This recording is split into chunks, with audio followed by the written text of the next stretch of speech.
akan bisa lebih dimungkinkan untuk dilaksanakan dan direalisasikan kalau saya di DPR RI.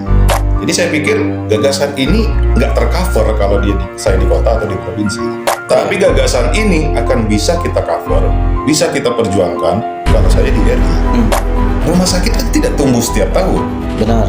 Itu puluhan juta, bukan sedikit.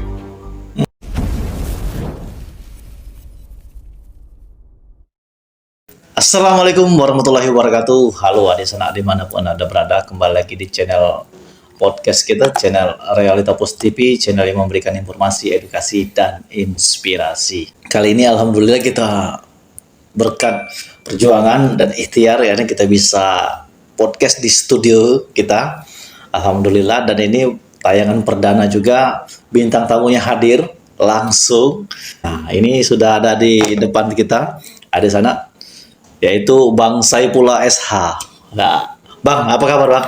Baik, kita hadir di sini, diberi kesempatan untuk menyapa seluruh teman sahabat seprovinsi Bengkulu. Saya Saifullah Sarjana Hukum, hari ini dengan niat sepenuh hati maju mencalon sebagai calon legislatif DPR RI dari Partai Demokrat nomor urut 4. Itu tadi ada di sana perkenalan abang kita, Abang Saifullah SH, yang merupakan bintang tamu kita perdana, yang alhamdulillah beliau hari ini akan kita ajak diskusi tentang tuh maju ke kursi DPR RI Dapil Bengkulu ini, Bang. Melatar belakangi ya, baik. Saya terjun ke politik itu politik yang sesungguhnya ya. Kalau kemarin saya tetap aktif apabila ada kegiatan politik, tapi saya belum terjun ke politik. Saya terjun ke politik sebenarnya itu sekitar tahun 2020. Pada saat itu saya diamanahkan oleh pimpinan salah satu partai untuk menjadi sekretaris wilayah Provinsi Bengkulu. Di situ saya boleh terjun ke politik yang sesungguhnya. Nah, dalam perjalanan waktu, saya melihat sebenarnya potensi saya ini di mana. Kita sudah lalui proses politik. Apalagi abang mungkin dijuluki loncat-loncat partai. Ya, mungkin seperti itu. Jadi dalam menentukan posisi kita, di endingnya kan kita harus nyalek nih. Ya. Partai verifikasi sudah. Kemudian kita mesti nyalek. Nah, pada saat nyalek ini, itu kan nggak bisa kita putuskan sendiri. Ya. Kita ajak teman, sahabat, keluarga, ya semualah kita ajak berdiskusi, saya ini harus kemana. Ada yang menyarankan saya, ya di kota sajalah, akan baru pertama. Ada juga yang menyarankan saya di provinsi, karena ABCD. Ada juga yang menyarankan saya kenapa tidak di RI saja. Ya. Setelah saya berpikir-pikir, saya berdiskusi dengan berbagai teman, sahabat, baik dari orang politik, dari basis-basis saya, ya akhirnya dirumuskanlah satu putusan, udah Saiful, kamu maju ke RI saja. Why? Kenapa? Pertama, pertimbangan usia. Saya tidak bisa challenge lagi dari bawah. Ya kan, usia saya sekarang sudah, ya walaupun tadi bilang masih muda, sebenarnya sudah tidak muda lagi, casingnya aja mungkin masih muda. Itu yang pertama. Yang kedua, ide gagasan yang ingin saya bawa sebagai calon legislatif itu tidak akan atau sulit kita perjuangkan kalau saya hanya maju di kota atau di provinsi. Karena skupnya lebih kecil ya? Karena saya akan membuat sebuah gagasan besar. Gebrakannya gebrakan besar. Kita maju menjadi wakil rakyat, itu kan kita harus punya perencanaan, harus punya ide, punya gagasan. Saya duduk, saya mau apa? Ya. Itu kan pertanyaan. Pak Saiful mau nyalon di kota. Setelah Pak Saiful duduk, Pak Saiful mau ngapain? Apa yang mau Pak Saiful perjuangkan? Itu kan pasti pertanyaan orang. Ya. Pak Saiful maju di provinsi. Pada saat Pak Saiful duduk, apa hal yang paling mendasar yang ingin Pak Saiful perjuangkan? Tapi kan ya, apalagi kebanyakan caleg-caleg ini kan hanya kita akan memperjuangkan aspirasi masyarakat. Nah, ini aspirasi yang bagaimana? Ini kan masih apa ya? Abu-abu ya. Aspirasi kan banyak. Nah, itu tadi. Kita tidak bisa selesaikan banyak hal. Benar, harus fokus ya. Kita harus fokus paling tidak menyelesaikan 1-2 hal. Ya. Nah, gagasan yang saya bawa setelah saya pertimbangkan itu akan bisa lebih dimungkinkan untuk dilaksanakan dan direalisasikan kalau saya di DPR RI. Ya. Karena ini berkaitan dengan kebijakan nasional, kuota pusat, dan seterusnya. Jadi saya pikir gagasan ini nggak tercover kalau saya di kota atau di provinsi. Tapi gagasan ini akan bisa kita cover, bisa kita perjuangkan kalau saya di RI. Nah, atas dasar itulah, dan atas dasar dorongan semua kawan-kawan, dukungan semua pihak dari basis-basis saya, oke, bismillah, saya putuskan di RI. Nah, pada saat gagasan itu muncul, ada salah satu partai yang langsung tangkap saya. Oke, salah satunya? Ya, adalah partai, saya tidak bisa sebutkan, langsung tangkap saya. Saya kan jujur aja, waktu itu situasi kan belum jelas. It's okay, saya bilang, nggak ada masalah, kita coba. Ini kan proses masih berjalan, perubahan kan masih bisa terjadi. It's okay, kita coba. Setelah saya masuk di partai itu, kita diskusi lagi nih. Ada lagi saran yang lebih kuat lagi kepada saya, bahwa tampaknya atau coba pertimbangkan kalau di partai itu. Selain partai ini, coba pertimbangkan partai itu. Yang membedakannya apa teman? Sebenarnya sama-sama di RI kan tawarannya? Kalau ini sudah clear yang satu ini. Iya, RI juga kan? RI. Iya. Saya diusung nomor 1. Bahkan saya sudah sempat ketemu dengan ketumnya langsung gitu kan. Tetapi ada lagi saran. Coba di partai ini. Yang membedakannya apa? Partai ini saat ini belum partai parlemen. Partai ini adalah partai parlemen. Ya. Saya pikir tidak mudah masuk partai parlemen. Ya, tapi kan ini pertarungannya kan ke depan kan belum juga ada jaminan sebenarnya, masih 50-50 sebenarnya. Betul, tetapi kan kita punya prediksi ke depan. Paling tidak partai parlemen ini tidak mungkin keluar parlemen. Kecil kemungkinan dia untuk jadi partai gagal parlemen. Kalau yang ini baru berjuang kembali untuk masuk parlemen. Nah, saya pikir begini. Ya saya coba. Masuk, saya tidak tahu apakah ini jalan atau takdir. Saya mulus saja masuk ke partai parlemen itu. Karena saya masuk terakhir dapatlah nomor 4. Tapi pamit ya partai sebelumnya. Tentu, ini kan prosedural. Prosedural, etika, bahwa saya harus mengundurkan diri dan seterusnya itu kan kita jalankan pasti. Dan partai ini pun menerima bahwa saya mundur, dan ini adalah proses biasa sebenarnya, tidak aneh juga karena belum DCT istilahnya kan, masih DCS belum DCS belum belum. DCS kan belum waktu itu, artinya masih proses lah berjalan, dan ini sebenarnya dinamika biasa saja. Masuklah saya ke partai itu. Nah, kembali lagi kenapa saya harus maju di RI, karena saya pengen punya gagasan besar. Nah ini kan, apa sih gagasan besarnya Bang? Jadi begini, saya selama di politik, saya melihat apa yang dilakukan oleh 4 DPR RI. Iya, yang saat ini duduk. Saya coba turun ke bawah. Saya tanya, apa sih yang sudah dilakukan oleh DPR RI kepada Anda? Ada yang jawab ini, ada yang jawab itu. Mereka berbuat semua. Berbuat semua. Ada yang fokus di beasiswa, ada yang fokus di UKM, macam-macam lah, dengan intensitas yang berbeda-beda. Ada yang kuat sekali, ada yang di sana ada bunyi, di sini tidak, kan? Tapi saya yakin mereka berbuat semua. Nah, gagasan yang ingin saya bawa di luar semua itu. Jadi tidak mencontoh ya? Tidak mencontoh. Ada satu problem mendasar di Bengkulu ini yang saya lihat yang harus dicarikan jalan keluarnya, yaitu kesempatan kerja. Kita setiap tahun itu melahirkan tenaga kerja baru. Dari sekian puluh SMA setiap tahun itu SMU ya sekarang ya? SMA ya. Kalau saya dulu SMA, sekarang masih SMA. Berapa banyak SMA setiap tahun di Bengkulu ini melahirkan tamatan SMA, lulusannya. Ini orang masuk ke angkatan kerja. Berapa banyak setiap tahun yang lulus akademi? berapa banyak setiap tahun yang lulus S1. Ya. Sementara di Bengkulu daya serapnya berapa? Ini kan tidak berimbang. Iya. Tidak balance ya. Tidak balance. Makanya saya juga sempat menganalisa bahwa perguruan tinggi kita ada berapa. Betul. Setiap tahun dia wisuda ratusan, bahkan ribuan. Nah, terakhir saya lihat kemarin di Unihas itu 500-an. Bayangkan tuh Unihas. Iya. Sarjana baru. Nah, artinya itu baru Unihas, belum Poltek, belum BMB, belum Unip, belum Poltekkes. Betul. Ya kan? Betul. Nah, jadi memang ini problem benar, Bang. Ini problem.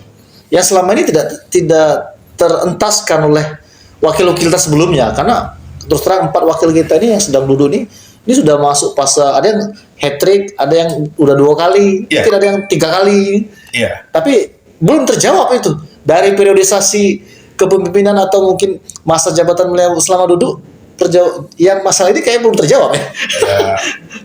Terangkat pun belum. Ini menarik ini. Karena mungkin mereka fokusnya di hal yang berbeda. Ya.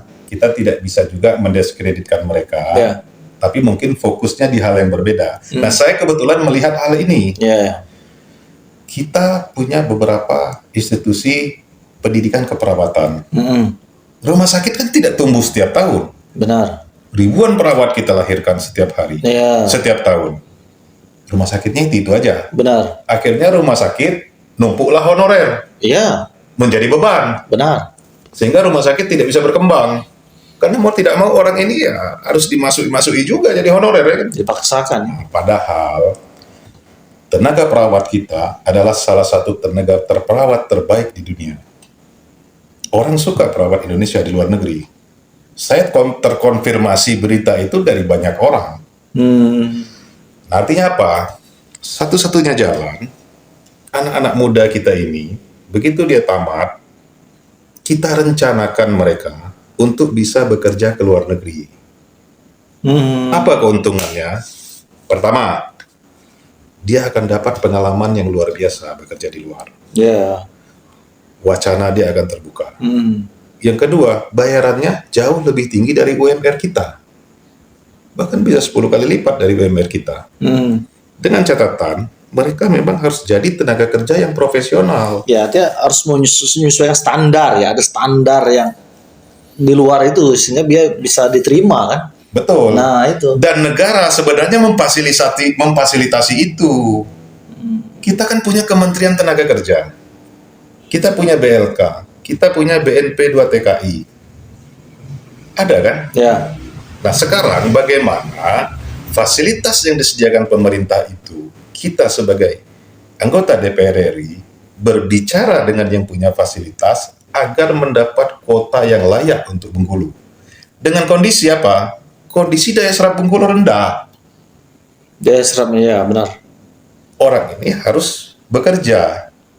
Ya kan, artinya dengan kita bicara, dengan kita melakukan pendekatan dengan pihak kementerian, BNP 2 TKI, dan pihak-pihak lain, penyelenggara-penyelenggara yang bisa mengirim atau mengekspor orang ke luar negeri ini, saya yakin 10 orang per desa itu akan bisa kita capai. Itu bukan omong kosong.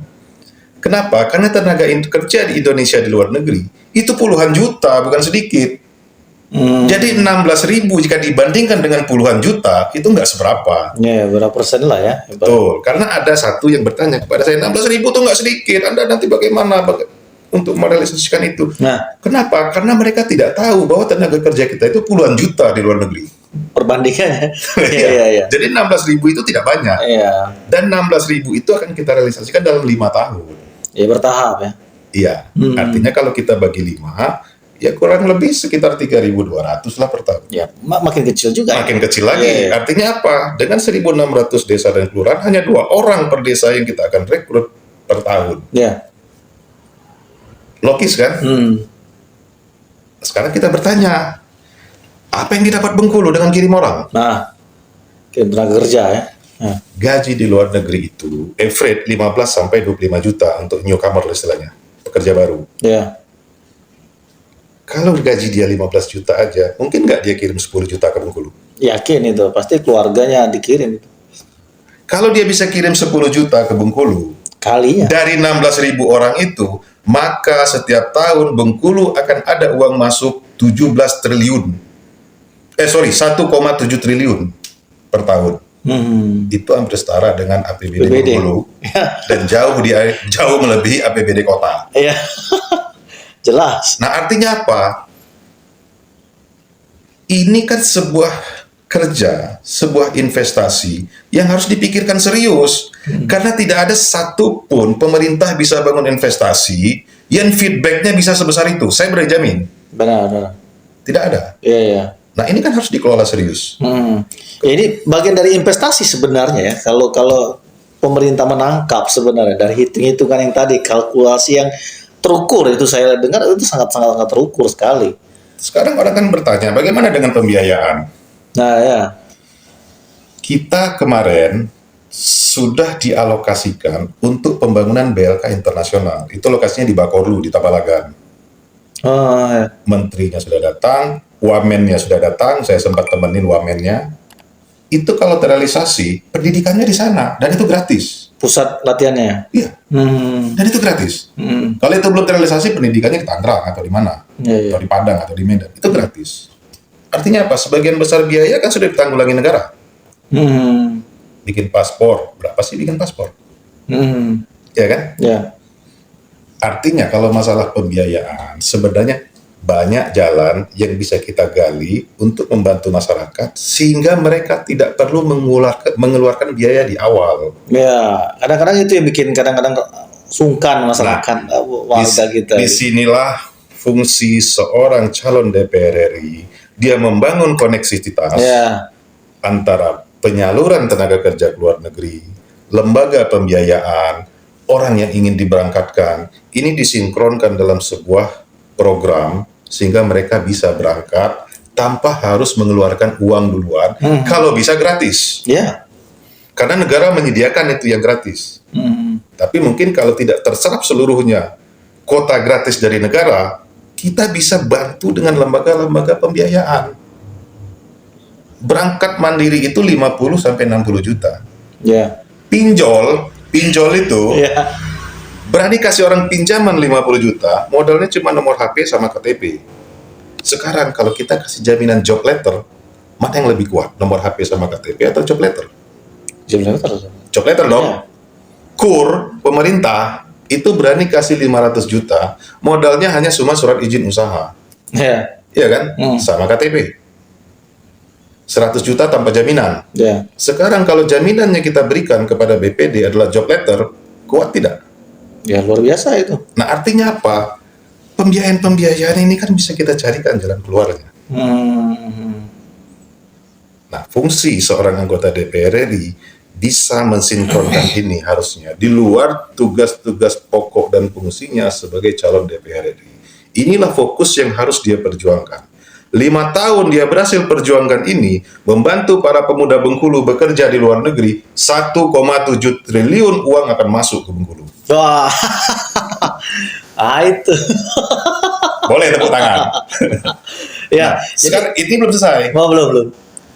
Umumnya setelah di tahun kelima, para pekerja yang sudah duluan berangkat, itu akan bisa merekomendasikan atau mengajak adik, tetangga, saudara, keluarga untuk ikut sama-sama berangkat. Artinya apa? Ini kan akan menular terus. Ya, continue ya. Regenerasi.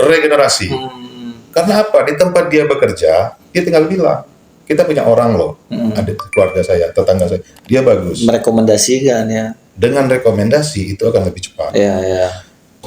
Orang kan sering tidak tahu ini pekerjaan apa saja sih di luar negeri. Ya, kan identik dengan ke luar negeri itu pembantu, buruh. Kita tidak kejar itu. Itulah gunanya BLK. Tenaga elektronik, skill. Tenaga mesin, operator alat berat, tukang las, underwater welding, ship crew, passenger crew, banyak pekerjaan. Sebagai catatan, passenger crew Indonesia itu paling dihormati di luar negeri. Di jaringan kapal pesiar dunia seperti Carnival, Holland American Line, itu pekerja-pekerja Indonesia itu pekerja yang dihormati. Terampil juga ya? Terampil, tertib, tidak nakal, rajin. kita juga bisa ke situ. Ya, apalagi budaya kita, budaya timur kan lebih masuk lah ya. Lebih tidak nakal lah ketimbang Filipina, ketimbang Thailand, Vietnam. Kita lebih tidak nakal. Saya pernah ya sebagai passenger crew dan sekarang keponakan saya sebagai ship crew, sebagai pelaut. Itu luar biasa ya pendapatannya. Lah iya. Nah, dolar mainnya. Tinggal kan sekarang bagaimana kita sebagai anggota DPRI membangun link ke kementerian agar Bengkulu lebih diperhatikan.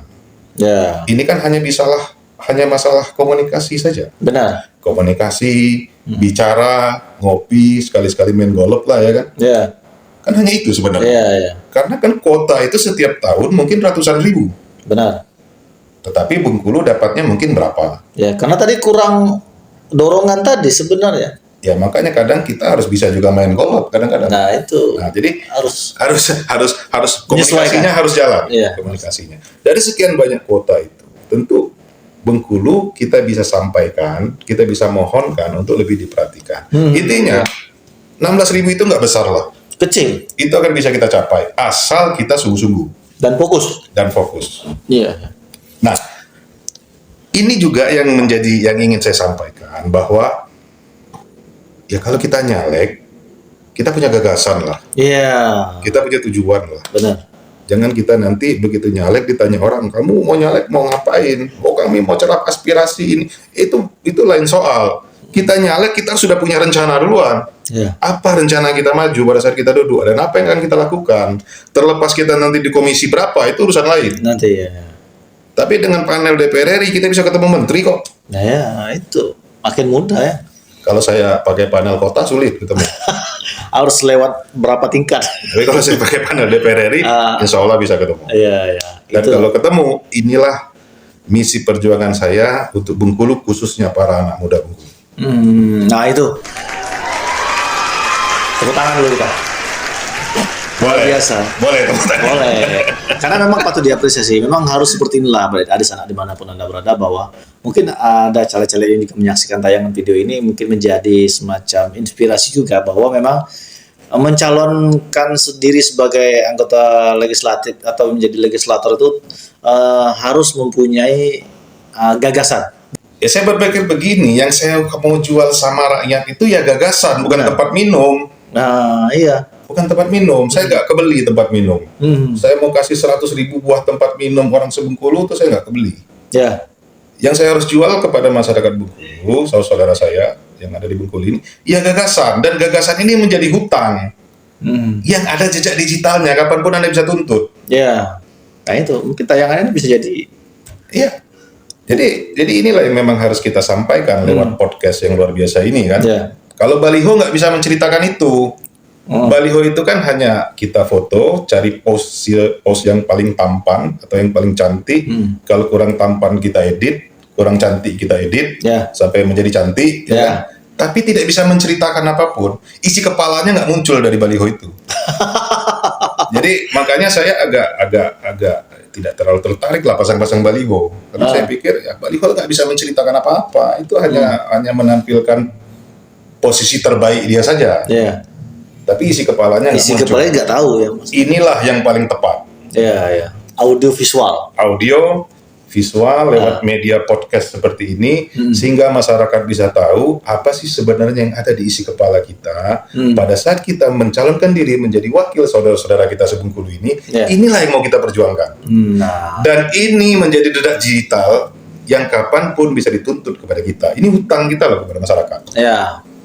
Jadi luar biasa nih Alisa. Saya termasuk brilian ini ide ini yang saya pikir mungkin dari sekian banyak caleg atau mungkin tokoh-tokoh yang muncul ini baru ini saya dengar. Karena selama ini yang kita tahu yang berseliweran itu hanya tadi baliho, spanduk, banner yang luar biasa berjejer kayak antrian minyak BBM. Ya karena begini Pak Damar, setiap orang bertanya kepada saya bilang saya ini caleg spesial, saya bilang.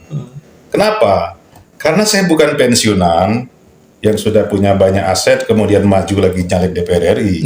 Saya bukan pengusaha yang harta saya banyak kemudian pengen dapat sesuatu predikat yang lebih lagi saya nyalek DPR RI. Bukan itu, saya bukan pengusaha, bukan pensiunan atau bukan anak pejabat. Saya orang grassroots. Ya. Yang tiap hari memperjuangkan aspirasi masyarakat, berpanas-panas, mengumpulkan orang, segala macam, berteriak-teriak. Ya itulah saya. Jadi memang latar belakangnya berbeda. Ya. Dan memang inilah yang harus sebenarnya dijalani, yang ditekuni oleh seseorang caleg yang jika ingin mencalonkan diri sebagai legislator. Memang dia ada proses sebenarnya, sehingga ketika dia terjun ke gelanggang itu tidak kaku gitu. Kebanyakan kan kalau mau ngomong ya, ini kita bukan aja. Jika disuruh ngomong kadang-kadang bingung mau ngomong apa. Disuruh masuk ke ruang publik bingung dia apa yang mau dijelaskan. Kadang minta contekan dulu gitu. Ini emang dilematis sebenarnya. Ya saya pikir memang begini, setiap orang yang mencalonkan diri sebagai wakil rakyat, bertanyalah kepada mereka, pada saat kamu duduk, kamu ini mau ngapain? Tanya dalam diri sendiri ya, bila perlu bercermin ya. Ya, masyarakat boleh tanya, oh kamu mau maju kepala daerah misalnya, oke, setelah kamu jadi Bengkulu mau kamu ngapain? Ya. Mau kamu jadikan apa Bengkulu ini? Kurang lebih begitu. Benar. Saya juga ditanya, kamu mau nyalon RI, setelah kamu jadi RI, kamu mau ngapain? Nah. Saya bilang, saya akan buka rekrutmen 16.000 tenaga kerja untuk anak muda Bengkulu, itu akan saya perjuangkan nanti di Jakarta sampai berdarah-darah, saya bilang. Nah, itu ada sana. Luar biasa kan? Nah, kalau saya berhasil dalam 5 tahun, tarik 16.000 tenaga kerja, Bengkulu akan masuk 1,7 triliun per tahun. Jadi memang hitungan-hitungan jelas dan gagasan-gagasan itu yang rasional. Sekarang Anda mau pilih saya, atau mau pilih tempat minum? Nah, kan itu pertanyaan. Ya. Kalau Anda mau pilih tempat minum, ya sudah, pilih orang itu. Ya, tapi kalau Anda mau pilih saya, pilih gagasan saya. Nah, ya. Artinya bahwa di sana dimanapun Anda berada, bahwa memang momentum pemilu ini jadikanlah kita sebagai masyarakat atau mungkin rakyat yang cerdas dalam memilih dan menilai sosok wakil-wakil kita di DPR RI atau DPR di kabupaten kota provinsi segala macam. Karena kenapa? Ya karena tadi kalau kita orientasi pilihan kita itu berdasarkan transaksional ya, 100.000, 200.000 sesaat itu beli beras mau berapa gini, apalagi beras mahal gini. Lah iya, kita maklum juga lah kadang-kadang kan kawan-kawan ada bagi-bagi rezeki, ya terima saja. Tapi urusan pilih orang, pilihlah orang yang tepat yang memang punya gagasan. Kalau orang bagi-bagi rezeki, masa kita tolak? Terima saja, alhamdulillah. Artinya gini, masyarakat juga harus kritis ya, harus peka ketika ada tawaran caleg. Ya dengarkan, jangan menutup ruang. Terkadang kan kita terlalu terlalu fanatisme, tapi yang saya pikir itu terlalu dini. Kenapa? Karena banyak caleg itu kita harus dengar, kita harus tahu gagasan seperti apa, sehingga nanti pada saat hari H, jadi kita punya referensi, ya kan? Ya sederhana itu kan. Misal caleg kota, ditanya, Pak, Bapak kalau sudah nyalek di kota nanti duduk mau apa? Nah, saya mau perjuangkan bangun jalan ini. Clear. Sederhana toh? Iya sederhana. Tidak muluk-muluk ya? Saya kalau saya duduk di kota, jalan kita yang jelek ini mau saya perjuangkan, saya bangun. Ya. Sederhana. Tapi harus ada gagasan. Benar. Jangan nanti pada saat dia duduk, masyarakat bertanya, ngapain sih dia selama jadi anggota DPR 5 tahun itu, kami nggak jelas kerjanya apa. Karena memang tidak ada gagasan yang ditawarkan waktu dia maju. Nah, apalagi seperti masyarakat juga menilai kan, untuk apa kita milih Dewan, tidak ada gunanya, tidak ada manfaatnya. Karena apa? Sebenarnya bukan ada gunanya, tapi karena yang kita pilih selama ini, ya kan itu tidak menawarkan apa-apa. Nah, tidak menawarkan apa-apa, dan kita hanya ditawarkan dengan transaksi. Dengan 100.000, 200.000 misalnya kan. Akhirnya apa? Setelah kita terima itu, jangan pilih dia. Ya kita mau bicara apa lagi? Nah, jangan banyak menuntut, karena apa? Suara kita udah dibeli, ibarat beli itu terserah gue, ya kan? Ya akhirnya orang itu mau punya gagasan, mau tidak, mau kerja, mau tidak, silakan. Iya, artinya kita rasakan kita. Nah ini makanya sikap underestimate kita itu selatan sikap kita terlalu apatis terhadap calon-calon yang muncul itu sebenarnya kalau bisa harus bijak kita sekarang. Sekarang indah tidak? Misalnya di kota ada 35 calon dewan. Ya. 35 ini masing-masing punya gagasan. Luar biasa itu. Saya kalau jadi saya akan selesaikan persoalan sampah. Nah, saya kalau jadi saya akan selesaikan persoalan fakir miskin dan anak terlantar. Para pengemis di jalan itu nanti kita ambil ke Dinsos, kita bina segala macam. Saya kalau saya jadi ini jalan-jalan begini nanti kita benerin. 35 gagasan menyelesaikan 35 masalah di Kota 1 tahun selesai masalah itu. Saya pikir ini indah. Iya kan? Secara tidak langsung, secara alamnya itu bagi-bagi tugas. Ya saya pikir indah kan? Iya. Nah, tapi kita mulailah dari kita. Iya. Saya mulai dari diri saya sendiri dulu, bahwa saya mencoba untuk maju dengan gagasan. Saya yakin gagasan ini akan kontroversi. Akan banyak nanti pertentangan di bawah. Wah, Pak Saiful tuh ngecap aja tuh begini. Ya nggak apa-apa. Iya. Itulah dinamikanya. Dan itu menjadi tantangan saya nanti pada saat saya duduk. Iya, benar. Orang-orang yang tadi bilang misalnya Pak Saiful ngecap, ya kita buktikan bahwa itu memang bisa kita realisasikan. Semaksimal mungkin kita perjuangkan. Bila perlu sampai berdarah-darah kita perjuangkan. Yeah. Nggak pulang-pulang lah kita dari kementerian, nanti tidur di situ bila perlu. Iya. Ya kan? Karena tadi kalau sudah duduk di Senayan sebenarnya tidak ada alasan lagi untuk tidak bisa. Ya. Ya itu. Pertanyaannya memang karena kita ini ya kursinya terbatas sehingga ini mungkin ini yang, dan orangnya juga tadi balik tadi selama ini mungkin kurang fokus ya kan.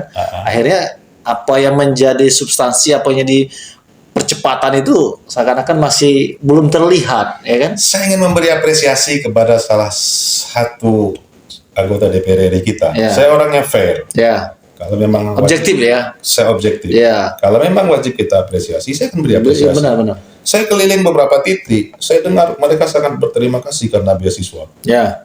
Itu sih kita apresiasi. Benar. Kalau bisa dilanjutkan. Benar. Kita fair. Ya. Dan itu dirasakan langsung. Itu dirasakan oleh masyarakat. Dan saya juga bermimpi, berkeinginan bisa seperti itu, tapi dalam ruang lingkup yang berbeda. Benar. Ingin saya pada suatu hari, pada saat orang bertemu masyarakat, oh Pak Saiful dulu bantu anak saya kerja ke luar negeri. Saya pengen seperti itu. Ya, artinya kehadiran kita itu membekas. Betul. Nah, itu. Nah, itu ada di sana bahwa apa yang disampaikan Bang Saiful tadi sebagai caleg anggota DPR RI Dapil Bengkulu yang memiliki gagasan yang cukup simpel, sederhana dan terukur, saya pikir ini bisa dibedah nanti, bisa jadikan inspirasi ya di sana dimanapun adalah untuk ya silakan saja memilih nanti pada saat ya, dan carilah referensi caleg-caleg sebanyak-banyak karena nanti akan Anda bisa nilai dan di hari H itu akan bisa Anda putuskan. Karena apa tadi? Memang tidak akan ngaruh. Kadang-kadang itu adalah nasib itu kayak gini lah bakal milih itu, tidak ada perubahan. Ya tadi kalau kita balikkan ke agama, nasib kita itu bukan orang yang nentuin, karena dalam Alkitab agama kita, kita itulah yang bisa merubah nasib. Jangan kita campur adukkan. Ini kata-kata keliru ini. Ada satu pertanyaan kepada saya, Pak Saiful, apa sih yang melandasi Pak Saiful nih mencaleg? Selain daripada yang bla bla bla bla tadi. Saya sampaikan, saya mencaleg pertama karena perintah negara. Ya. Undang-undang partai politik. Ya. Bahwa apabila memang merasa diri kita mampu untuk memperjuangkan kemaslahatan masyarakat, maka mencaleglah sebagai wakil. Ya. Saya jalankan itu, saya laksanakan undang-undang itu. Yang kedua, saya menjalankan perintah agama. Apabila kamu melihat sesuatu yang tidak baik, belum ada kemaslahatan di situ, maka berjuanglah untuk menciptakan kemaslahatan di situ. Saya jalankan. Dengan cara saya mencaleg. Benar. Bukan dengan berjihad perang. Tapi dengan saya masuk ke partai politik, saya mencaleg, saya ingin lihat satu atau dua item yang mungkin bisa saya perbaiki, bisa saya perjuangkan untuk kemaslahatan umat, saya maju di situ. Artinya itu bagian dari jihad sebenarnya. Itu bagian dari jihad. Jadi saya di sini jihad. Nah, bagaimana saya jihad tetapi dengan cara yang tidak amanah, tidak mungkin. Tidak mungkin rumah bisa bersih disapu dengan sapu yang kotor. Ya, analoginya. Jadi saya sampaikan, saya bukan tidak mau bantu 100 proposal ini. Memang saya tidak ada. Basis saya bukan cari suara karena saya punya finansial banyak. Tapi saya akan mendapatkan suara memang karena gagasan saya dan niat saya ingin berjuang untuk orang Bengkulu. Tapi kan memang tadi, kan sebagai caleg kan juga dilematis banget, artinya kan bahwa di tengah ya tradisi tradisi yang sudah ya mengakar ya kan, bahwa money politik ya kan, transaksional itu sudah katakanlah sudah mendarah daging ini. Bagaimana ini bagaimana ya artinya kan, karena masyarakat kan udah akut benar kayak pemikirannya ini. Artinya begini, ini kan bukan ini kita kembali sebagai aktivis ya. kita bukan bicara masalah menang kalah, itu urusan lain lah. Tapi kita sebagai aktivis harus terus berjuang, berdemokrasi yang benar. Ya. Kalau semua orang tidak lagi menggunakan demokrasi yang benar, cloud negeri ini. Mau kita apakan negeri ini? Jadi walaupun kita kalah, tapi kita akan memberikan pelajaran kepada seluruh orang-orang bahwa kita harus berdemokrasi yang benar. Sekarang begini, Muhammad mengatakan tahun 640 sekian Masehi Konstantinopel akan runtuh oleh sebaik-baiknya jenderal, sebaik-baiknya panglima. Tahu tahun berapa Konstantinopel runtuh? Tahun 1100. Butuh 500 tahun. Tetapi apakah para panglima berhenti menyerang Konstantinopel? Tidak, dia serang terus. Setelah 500 tahun baru runtuh. Begitu juga demokrasi kita. Kalau kita tidak coba berdemokrasi yang benar terus, ya nggak bakal runtuh-runtuh. Tembok itu akan berdiri terus. Dan orang-orang seperti saya, ini pasti ada se-Indonesia ini. Walaupun dia tidak menang, tetapi perjuangan itu terus berjalan. Ini kita bicara aktivis. Bukan pragmatis. Benar. Kalau pragmatis, Anda siapkan uang, Anda siapkan botol minuman 200.000, Anda bagi-bagi, bikin pertemuan di setiap kecamatan, biayanya sekian, itu pragmatis. Dan itu kan banyak yang dipilih itu, Ya, banyak yang dicari, banyak yang ditempuh. Karena basis mereka bukan aktivis. Basis mereka kan pengusaha, pensiunan yang sudah banyak uang. Ya begitu-begitulah. Tapi kita sebagai basis aktivis kan tidak bisa seperti itu. Dan yakinlah bahwa memang kita masih ada porsi itu ya. Memang mungkin skalanya ya. Ya, saya pernah kenal waktu saya jadi pimpinan partai politik dulu, saya pernah kenal salah satu caleg saya di pesisir selatan, itu 3 kali jadi anggota dewan tidak pernah pakai uang. Modal dia apa? Setiap orang meninggal dia pergi ke sana, dia bantu gali kubur. Dia kuburkan tuh orang, dia ikut takziah 3 hari. Itu dia lakukan bertahun-tahun, pada saat dia nyalek 1 rupiah dia nggak keluar uang. Itu ada di pesisir selatan. Artinya bukan tidak ada. Ya kita lihatlah, sebuah kelompok, di situ ada 100 orang. Mungkin 90 jahat, tapi ada 10 pasti ada yang benar. Tidak mungkin 100 itu buruk semua. Nah, tetapi yang 10 ini harus terus berjuang, jangan berhenti. Kalau dia berhenti, dia akan hilang, jadi 9, jadi 8, jadi 1, lama-lama habis. Dan setiap generasi yang seperti ini akan selalu ada. Tidak usah khawatir. Nah, itu kata kuncinya. Closing statementnya nih, yang seperti yang baik itu pasti ada. Pasti ada. Setiap masa itu pasti ada. Kalau nggak kiamat lah. Buktinya kan kita nggak kiamat. Iya. Sederhana begini. Jalan untuk menuju kebaikan itu pasti ada. Pasti ada. Ilustrasi. 300 tahun kita nggak bisa usir Belanda. Betul tidak? Apakah kita tidak berjuang? Kita berjuang, begitu banyak pahlawan kita gugur selama 300 tahun itu. Tapi kenapa tidak bisa usir? Karena pejuang kita kalah banyak dengan pengkhianat. Makanya 300 tahun VOC nggak bisa diusir. Tapi Jepang 120 hari hilang Belanda dari Indonesia. Kenapa? Karena visinya jelas, tidak ada pengkhianat. Ya artinya itu kunci kita. Betul tidak? Jepang hanya dengan 2 bom dia menyerah. Menyerah kan? Hanya dengan 2 bom dia menyerah. Sampai nggak pakai sepatu dia pergi pulang ke negerinya. Ini adalah jalan yang diciptakan oleh Tuhan untuk Indonesia merdeka. Kalau Belanda tidak diusir Jepang, kalau Jepang tidak dihantam Amerika, belum tentu. Kita tidak tahu yang terjadi hari. Tapi itulah jalan. Tetapi apakah yang 300 tahun ini orang tidak berjuang? Orang berjuang terus. Berjuang terus. Dan makanya bukan berarti kita juga tidak diserang. Ya kan segera. Kita juga diserang terus. Yang lebih parahnya lagi, pada saat Belanda diusir Jepang, para pengkhianat tadi jadi antek Jepang. Itu lebih parah lagi. Nah, sekarang Indonesia merdeka jadi antek kapitalis. Ya kan? Nah, itulah bedanya kemasannya. Tapi ya itu tadi dinamika dalam kehidupan. Tinggal lagi bagaimana kita bijak dalam menyikapinya, dan kita sebagai masa saat ini tentunya harus berjuang dengan cara-cara yang fashion kita masing-masing. Artinya kita berjuang saja. Terlepas kita berhasil atau tidak, yang penting niat kita tulus, kita sampaikan kepada masyarakat. Kalau memang sudah waktunya, tertulis di Lauhul Mahfuz, kita akan duduk. Kalau tidak, berarti itulah yang terbaik. Ya, oke. Bang, terima kasih Bang atas kesempatannya Bang, luar biasa ya. Gagasannya cukup bikin kita kagum ya. Semoga ya adik-adik sana dimanapun ada menonton tayangan ini juga bisa sedikit terbuka pemikirannya atau mungkin ide-idenya bahwa apa yang disampaikan Bang Saiful bahwa gagasan yang akan beliau perjuangkan itu sudah, saya pikir sudah sangat rasional dan terukur, sehingga lagi kita doakan beliau bisa menjemput takdirnya untuk duduk di kursi DPR RI. Oke Bang, harapan saya ini bukan jangan cuma didoakan. Ya.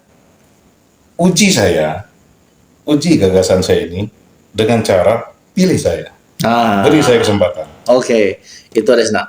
Jangan lupa pilih Bang Saifullah SH. Caleg DPR RI dari Partai Demokrat Dapil Provinsi Bengkulu. Amin. Jadi Bang, terima kasih atas waktunya Bang.